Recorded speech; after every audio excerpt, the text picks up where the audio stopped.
Hello friends, ఎలా ఉన్నారు? చాణక్య నీతి ప్రకారం ఈ అలవాట్లు ఉన్నవారు మిమ్మల్ని మోసం చేయడం ఖాయం. కాబట్టి వారి నుండి మీరు దూరంగా ఉండటం మంచిది.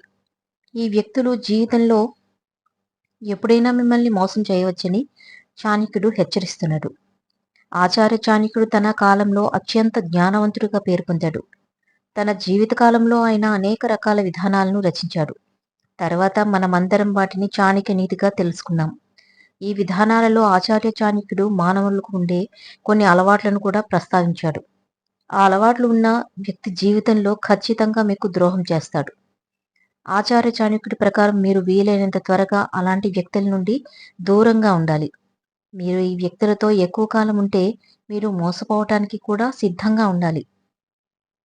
అలాంటి వ్యక్తులు ఎవరో ఇప్పుడు చూద్దాం. 1. అబద్ధం చెప్పే వ్యక్తులను.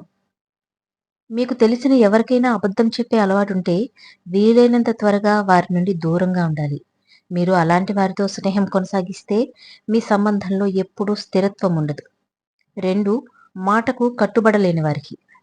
ఇచ్చిన మాటకు కట్టుబడి ఉండటం తెలియని వ్యక్తుల నుండి దూరంగా ఉండాలని చాణక్యుడు సలహా ఇచ్చాడు. ఇలాంటి వ్యక్తులు ఎప్పుడైనా తమ మాటలను వెనక్కి తీసుకోవచ్చు. మీకు ఇలాంటి వారు ఎవరైనా తెలిస్తే వీలైనంత త్వరగా వారి నుండి దూరంగా ఉండండి. 3. స్వార్థపరుల నుండి. ఆచార్య చాణక్యుడి ప్రకారం మీరు ఎల్లప్పుడూ స్వార్థపరుల నుండి దూరంగా పాటించాలి. ఈ వ్యక్తులు తమ సొంత ప్రయోజనం కోసం మాత్రమే శ్రద్ధ వహిస్తారు. వారు ఎవరినైనా ఎప్పుడైనా మోసం చేయవచ్చు. 4. అసూయపడే వ్యక్తుల నుండి.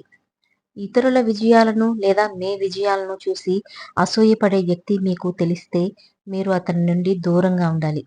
అలాంటి వారితో మీ స్నేహం మిమ్మల్ని జీవితంలో ఎప్పటికీ విజయం సాధించనివ్వదు.